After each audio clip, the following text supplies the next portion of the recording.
hello. Welcome to Wrestling Roundup. Thank you. Thank you for having me. Grady and Josh. Yep. Yes, ma'am. So we'll start off. We got our first question here. So we're wondering, what was your favorite moment of wrestling for TNA? TNA was my debut. That was my favorite, absolute favorite wrestling moments in TNA, and one of my career because my mom got to see me on American television before she died. Okay. So you had your massive debut. After that, did it keep up at that standard, or do you think it went down a little for how excited you were? After that emotional present, basically, that was an emotional gift. It got really exciting because the fans really were receptive to the knockout division, and there was this big momentum in women's wrestling at the time between the knockouts and then Shimmer. It was just like a golden moment for women's wrestling back then. Yeah. Okay. So obviously you've been in TNA, you had a little stint in WWE, and you've also been on the independent circuit. Which of those do you prefer, sort of the backstage environment? Well, I was so new at WWE and still on my honeymoon when I left that I can't give a fair assessment as far as the realities of that backstage because every day was just magical to me because I was so happy to be there. Yeah. But TNA, the backstage environment was so welcoming and productive. We were one big family, and everyone gave each other ideas and was so encouraging. Even in the beginning, even the heads of TNA were at the beginning just everyone was one big family and so supportive of one another. Okay, sounds great. So I think Josh was wondering, when did you first discover pro wrestling? Well, back in the 80s when I was young, when it came on every Saturday morning, and then it followed with the cartoon right afterwards. Back in the 80s, my brother used to watch every Saturday, and he ignored the PSAs of "Don't try this at home" and would apply holds to me. Oh, that's rude. Sorry. That's my phone, Regan. Hold on. So good. Sorry. Right. He would apply wrestling holds to me, and I had to watch wrestling on the sly and learn how to, divert, Yeah. any moves he put on me. And so after that, we started watching wrestling together, and it was awesome. We, would watch with mutual respect and knowing that finally I could lick my little brother in wrestling. He's 3 years younger, and he would kick my ass every Saturday morning. I think I'd like to take the next question, Garby. Go ahead. All right. My next question would be, who would be, out of every wrestler ever existed, who would be your dream opponent? Oh, God. Please. And I've answered this question before, and it changes all the time. But I'd have to say, there's just too many. But right now, I would love to face Beth Phoenix only because I think the fans got cheated out of that.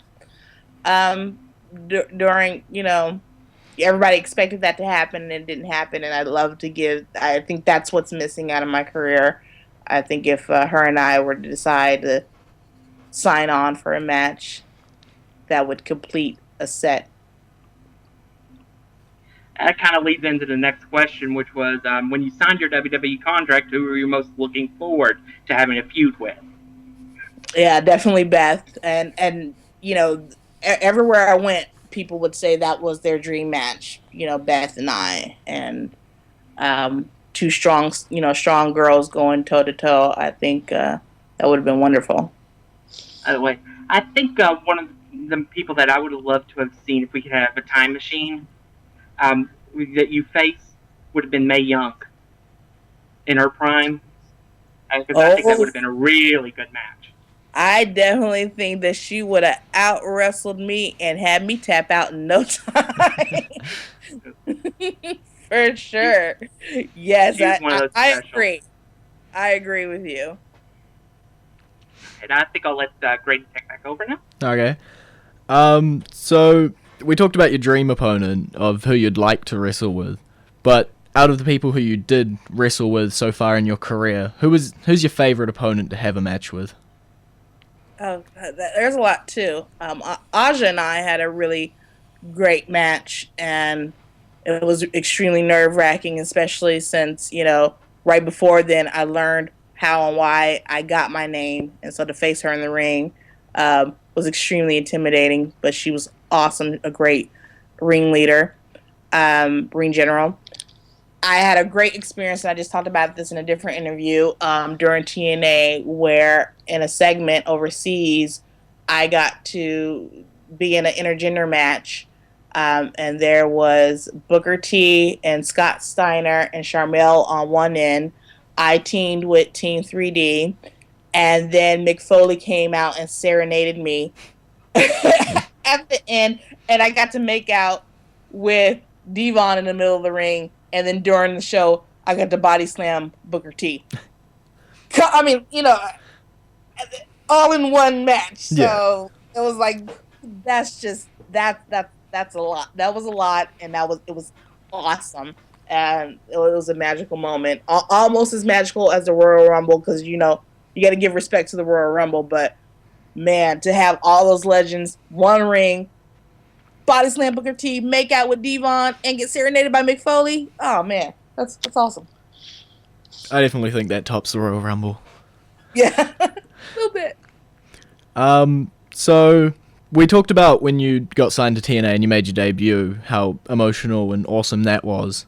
How'd you feel when you finally got signed by WWE?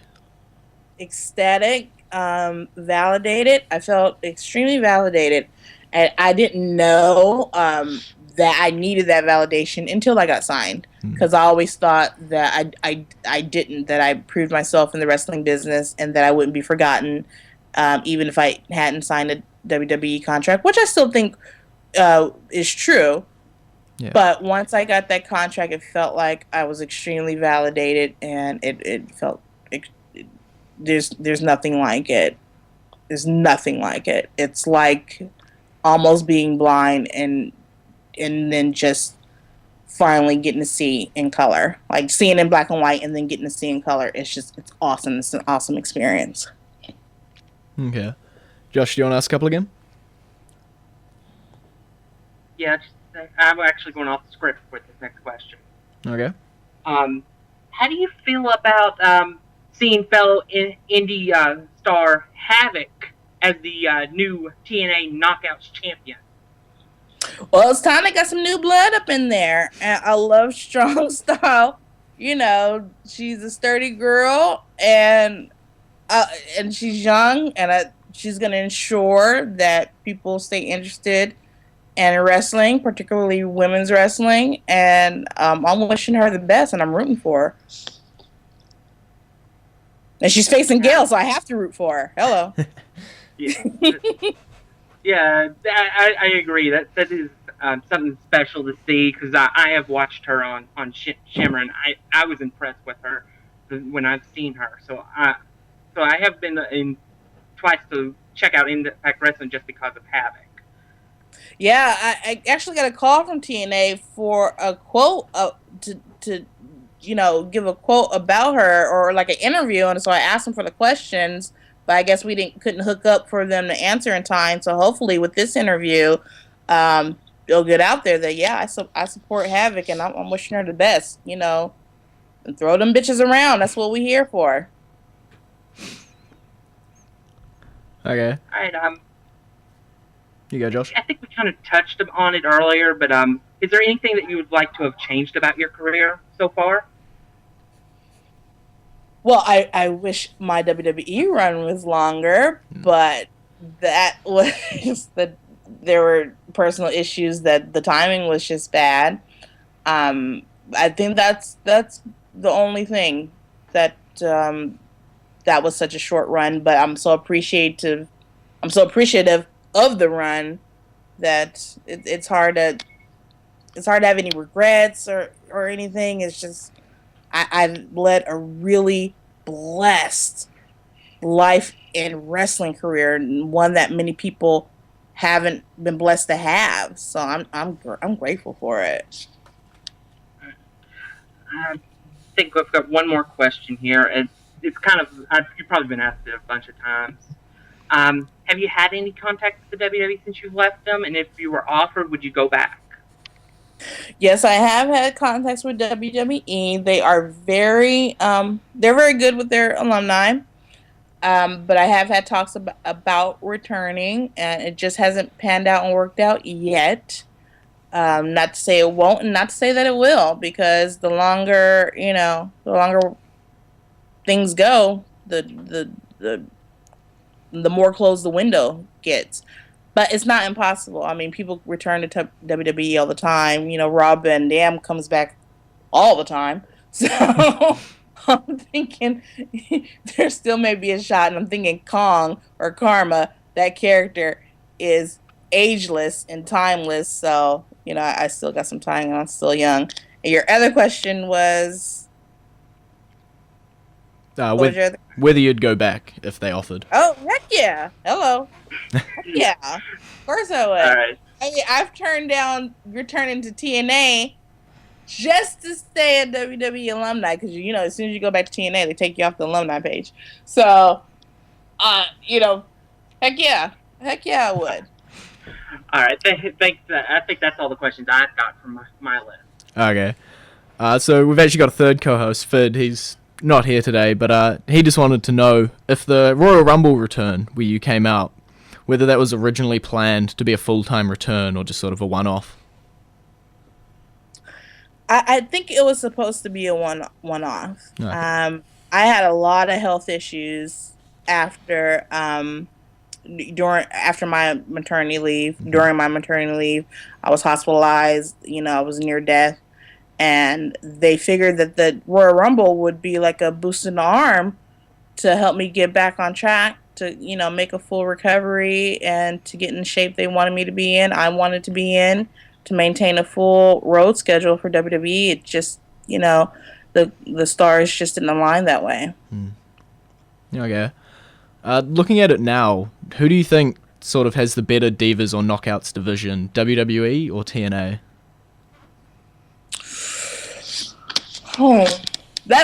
It's hard to say. I think that TNA has the edge because they're fighting an uphill battle.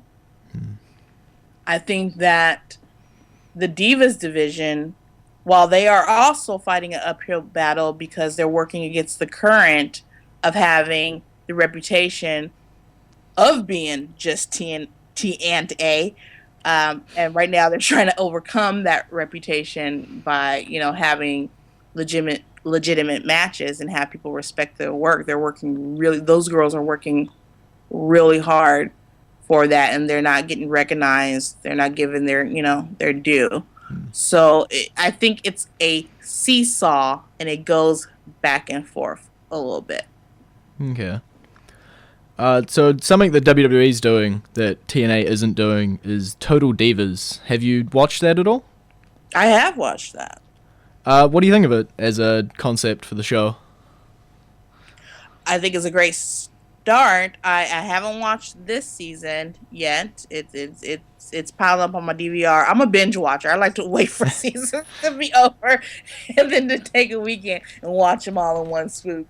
But I think it's a great start. I wish that reality TV in general nowadays was a little bit more real.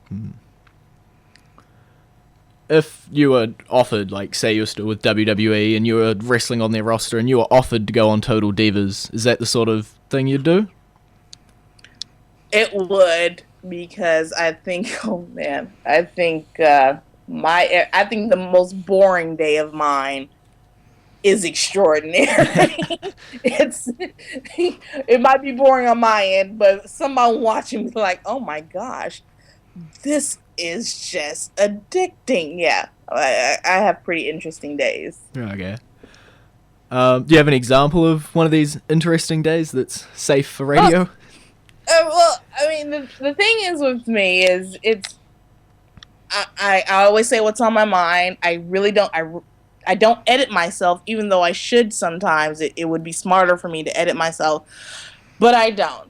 And when I think I'm right, when I believe I'm right, I stick to believing I'm right, and I will tear the whole damn house down, room down, building down if I believe I'm right, you're wrong, and you're being a jackass. Then we're going fisticuffs. Yeah.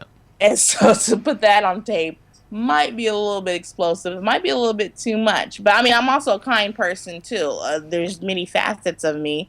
And it's hard to keep up because you're like, okay, she's not just this. This bitch is crazy. She's either really kind and she's doing a good deed, or she's cussing somebody out. I can't keep up. What is she doing today? And that's my everyday life.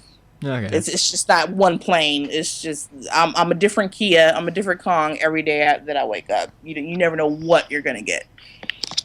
A reality show in and of itself. But yes, seriously, you never. Amanda Bynes ain't got shit on what's going on over here. That's fun. Okay. You sort of touched on it on there. You like doing the good deeds. I've heard about your upcoming Kickstarter. If you'd like to share some information about that. I would. I've launched a Kickstarter.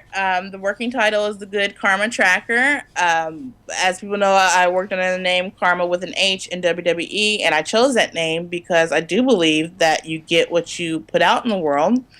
I love doing good deeds, and I think that people would do more good deeds if they could see the effects of those deeds. So I'm raising money to build a website where you could potentially track the good deeds that you do.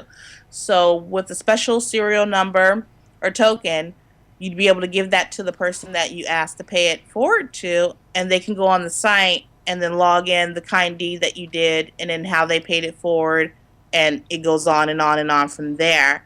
And my hope is that a good deed makes it all around the world, and you'd be able to track it, on, Google Maps, for instance, and it, you just see your good deed go on and go on and go on and go on. And you can find the link to that on my Twitter, @Kharma, KHARMA, and on my Facebook, the Kia Stevens Project, and then on Kickstarter.com itself under the Good Kharma Tracker. Okay, I know we'll be Facebooking and tweeting those links out as well. Thank you. So just talking about the project, it sounds awesome that you'd be able to see. I know, at least in New Zealand, we're always talking about, like, if you smile at someone, they'll pass that on to someone else. But it's really hard to actually physically see that happening. But with your website, it would be awesome to see, like, this person helped someone in, like, Idaho, and then that moves across, and then you'd jump over to, like, England, and you'd trace it all around the world. Exactly. My hope is that it just encouraged people just to be a little less cynical and, make the world a little less crappier, just a little bit. There's so much stuff going on in the world, if you just got something just to make you feel a little bit better, even if it's just for 20 minutes a day, then that's good. Because, I mean, there are things that I do in my life that I got to kind of I gotta find a way to do a good deed and even that out, because that was, I cut somebody off in traffic the other day, so I gotta do a good deed to make up for that. Okay. So I've heard you talk a lot about helping the next generation and sort of molding them and helping them out for professional wrestling. Is there any rookies that you've seen sort of around the world that you want to get your hands on and help train them up?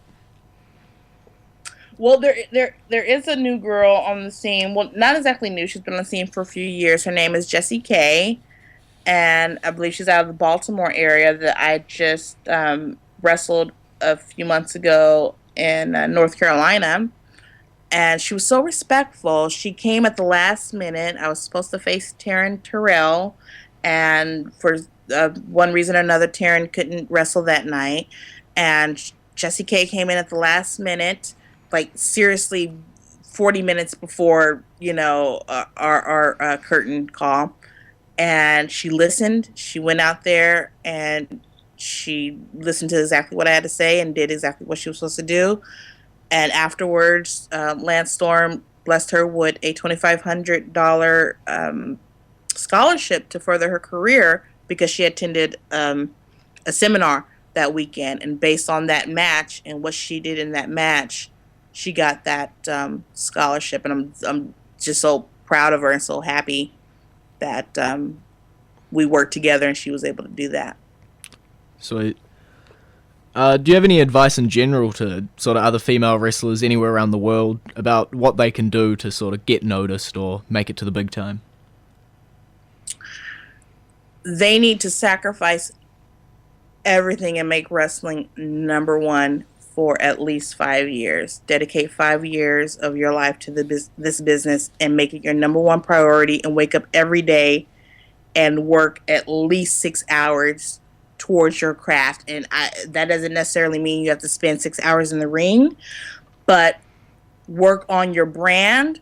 If that means you're tweeting, you're on social media, you're working on your goods, anything, 6 hours a day on your craft, do it, and you'll build your brand and you'll get better, you'll get noticed. And because that's what WWE is kind of buying these days, they're buying brands. So build your brand and get your name out there. Okay. So I also heard that you've had a professional MMA fight. Do you think the training for that MMA fight helped your wrestling, or your wrestling training helped that fight? Both. Okay. Both. I think my background, my growing up, helped that fight. The training that I did helped that fight. Wrestling helped that fight. Living in Japan and learning Japanese helped that fight. A lot of things helped that fight. Her underestimating me helped that fight. It was a good time. I mean, it was the only MMA match I've had because it's hard to find someone in my weight class that's proficient in mixed martial arts. But it was a good time, and I got to walk away saying that I'm undefeated in mixed martial arts. People ask her, yeah, I'm undefeated. I have an undefeated record. What is it? It's 1-0, but I've got a question real quick. Yep. How do you think Ronda Rousey would do in the WWE as a performer? Oh man, I think she'd kick ass and take some names. And then rearrange those names with her fists. I think she'd do great. Oh yeah. Oh man. Oh, I'd love to have a match with her in the ring. If Snooki, no offense to Snooki, but if she could have a WrestleMania match, then I think Ronda Rousey could have a WrestleMania match. I'm sure you'd agree. Sounds fair. So you said it's hard to find someone to have an MMA fight with, but say someone rang you up tomorrow. They offered you an MMA fight. Would you take it? Not at this moment. I'm working against an injury. I have 2 bulging discs.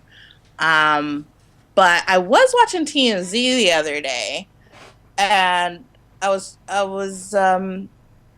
perturbed by there's a MMA wrestler out there who I guess was formerly a dude, and now she is a she, and she's dipping her toe in the ring. And at that moment when I heard that, I wished to God that I was injury free, because I would definitely find someone to sponsor me and take her on. Okay. Just one thing. We've got a New Zealand wrestler down here, James Shaw. He's been pressuring me all week since he's known this interview's going to happen. He wants me to show you a picture of him and ask if you'd go out with him. He does know that I'm engaged, right? I don't think he cares. Oh, okay. Do I click on this? What do I do? If you click on the link, it should show you a picture of James. It should be him at one of his wrestling events with his bag of Chupa Chups. Why is my computer being weird? I don't know. Oh, here it's loading. right. It's loading slow. Oh, he's blonde. He's got paint. He's got eyes on his. Is that an Angry Bird? Yeah, he's one of the comical wrestlers. He's got a bit of everything. You know what? You know what's funny is, especially with the bag of chips, he looks like a young thinner version of my fiance. My fiance used to do a gimmick with, like, actually he still does, with food and candy in the ring. His name is Freight Train. Totally. Because basically I'm dating the older version of him right now. So when you come down to New Zealand, we'll hook it up. We'll make it happen. We will. We'll do an angle for sure. Cool. Oh, that ought to be fun to be around Freight Train, because I remember in his Future Endeavors interview he did. That was absolutely hilarious. Thank you. That was fun. That was a lot of fun. Okay. Well, I think it's coming to the end of our interview time here. So it's been great talking to you. Think it's been great talking to you too. Thank you for having me, and thank you for allowing me to talk about Good Karma Tracker. And I hope everyone at least just visits the page and see what it's all about. Yeah, if you want to quickly just say your Twitter and Facebook again, where people can reach you. Tweet me on Twitter at Kharma, KHARMA /Twitter.com, and then the Kia Stevens Project, Stevens with a V, at Facebook. Okay, sweet. And good luck with the Good Karma Project. Thank you, I appreciate it. Thank you guys for having me. This was fun. I'm loving your icon right here, Blood Ninja Bam. Yeah. Thanks. Do your listeners, when you first picked up, it was like, hey, hello, hi, how you doing? You've got a serious radio voice right there. I love it. Thanks. It comes with the studio that I'm in. Does it? Are you in the studio right now? That's awesome. Yeah. Okay. So I'll let you get on to your next interview. Thank you so much, you guys, and have a good one down there. Thank you, too.